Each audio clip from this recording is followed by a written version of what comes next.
Hello students, a very good morning to all of you. We will start our day with the COVID precautions that we will follow the instruction regarding wearing mask, keeping social distance and staying home most of the time to stay away from this chronic disease. And it is due to these precautions that we are slowly overcoming the difficulties of life and getting freed from this, because if we follow the COVID protocols, not only we help ourselves, our family, but we also help our colleagues to stay away from this drastic disease.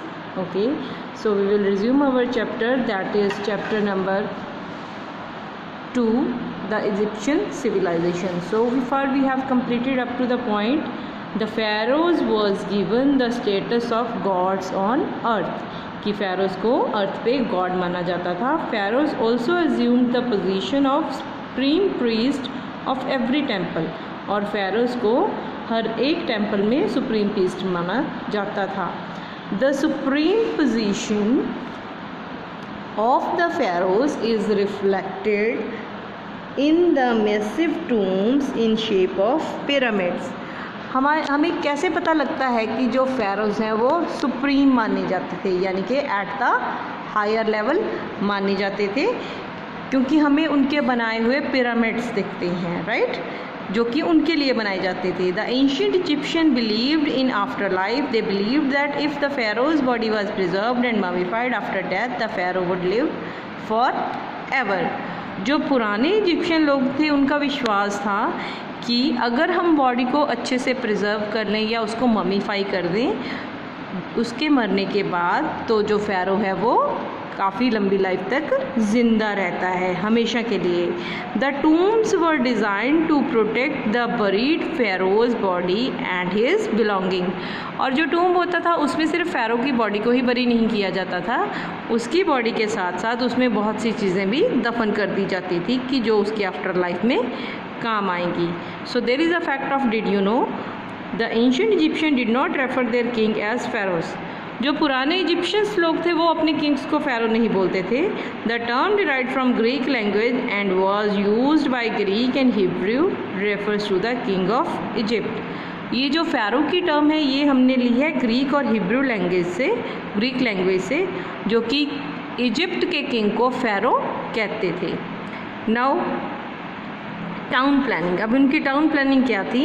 Not much is known about the town planning skill of Egyptian civilisation. Egyptian civilisation के लोगों की town planning skills के बारे में ज़्यादा knowledge नहीं है. A few cities like Memphis in lower Egypt and Thebes in upper Egypt grew nearly while some Egyptian cities were planned. कुछ सिटीज़ थी जैसे मेम्फिस एंड थीब्स की, वो सिटीज़ जो थी ग्रोन अप थी, उसके अलावा कई प्लान्ड सिटीज़ भी मिली थी. The planning of cities and towns are based on their proximity to the Nile. अब जो टाउन्स वगैरह जो ग्रो होते थे वो उस चीज़ पे डिपेंड करते थे कि उसकी दूरी नाइल रिवर से कितनी है, क्योंकि उनकी फ्लडिंग से भी प्रोटेक्शन करनी ज़रूरी थी. The excavation of several towns shows that the main street ran parallel through the centre of town. कुछ टाउन्स की खुदाई के बाद ये पता चला है जो हर टाउन की मेन गलियां हैं वो एक दूसरे के पैरेलल होती थी सेंट्रल टाउन के. कुछ जो तंग गलियां होती थी वो होती थी at the right angle. Houses जो बने होते थे वो सन बेक्ड, यानी कि धूप में सुखाई हुई ईंटों से बने होते थे, और उनकी छतें जो है वो फ्लैट होती थी. और ज़्यादातर घरों में कितने कमरे होते थे? 2 या 3, साथ में एक वरांडा और एक किचन एरिया होता था. रॉयल होम्स जो होते थे उसकी बड़ी बड़ी 4 दीवारी होती थी, ठीक है, और उस सिक्योरिटी रीज़न की वजह से उसको पूरा सिक्योर रखा जाता था. और जो पब्लिक बिल्डिंग होती थी वो भी ऊंची ऊंची दीवारों से ढकी होती थी. Now we will go forward with the architecture. Egyptian built several architectural structure and monuments along the Nile River. Egyptian लोगों ने बहुत से आर्टिफैक्ट्स एंड मॉन्यूमेंट्स बनाए हैं नाइल रिवर के पास, और उनको हम कहते हैं the pyramids and the temples, जो कि उसकी बहुत बड़ी एग्जाम्पल हैं.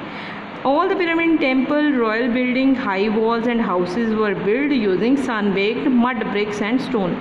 जितने भी पिरामिड्स हैं, टेम्पल्स हैं, हाई ब्रिक वॉल्स हैं या सुप्रीम पब्लिक बिल्डिंग्स हैं, वो सभी sun baked bricks, mud and stones की बनी होती हैं, और स्टोन में मोस्टली उसमें यूज़ होता है लाइमस्टोन, सैंडस्टोन एंड ग्रेनाइट। और बाकी की जो स्ट्रक्चर होती हैं जैसे डैम्स हो गए, कैनल्स हो गए, डाइक्स हो गए और रिजर्वायर हो गई, वो सब यूटिलाइज किए जाते थे नाइल रिवर से एग्रीकल्चर पर्पज़ के लिए।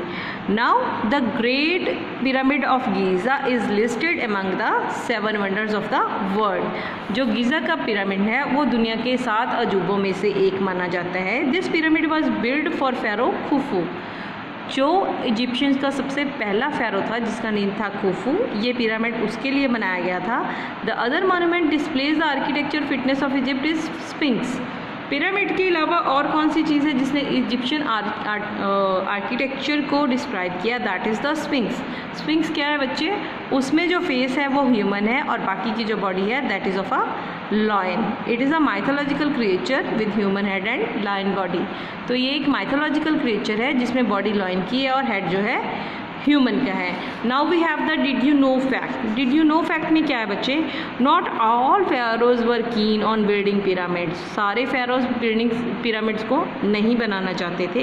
In fact pyramid construction was carried out only in the early 400 years of the civilisation and came to end around 2100 BC।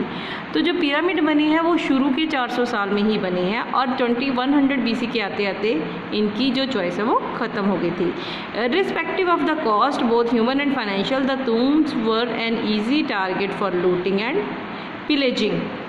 तो इन जो मॉन्यूमेंट्स हैं इनको बनाने में बहुत कॉस्ट लगती थी, बहुत ही ह्यूमन लेबर लगती थी, बहुत ही पैसा लगता था, ठीक है। पर फिर भी इतना कुछ करने के बाद भी लूटने के लिए ये बड़े इजी टारगेट बन जाते थे। Hence the later king preferred to be buried underground in secret tomb. तो इसीलिए जो बाकी के फेरोज थे उन्होंने जो पिरामिड्स हैं उसको बनवाने के बजाय सीक्रेट अंडरग्राउंड बरियल को प्रेफर किया। और इसी वजह से आज भी ऐसे कितने ही बरियल्स होंगे जिसके बारे में आर्कियोलॉजिस्ट को नहीं पता। In later time the death ritual were change when kings of the new kingdom were buried in an exclusive though common ground known as valley of the kings. और बाद में जो बरियल रिचुअल है उसमें बहुत चेंजेस आए, क्योंकि उसके बाद जो किंग्स को बरी किया जाने लगा, बरी का मतलब होता है दफनाना, उनको बिल्कुल जनरल लोगों की तरह जनरल ग्राउंड में दफनाना शुरू कर दिया गया। और वो वैली जहाँ पे वो सभी बरीड हैं उसको हम कहते हैं the valley of the kings. That is all for the today. We will resume with the next class. Thank you very much all of you.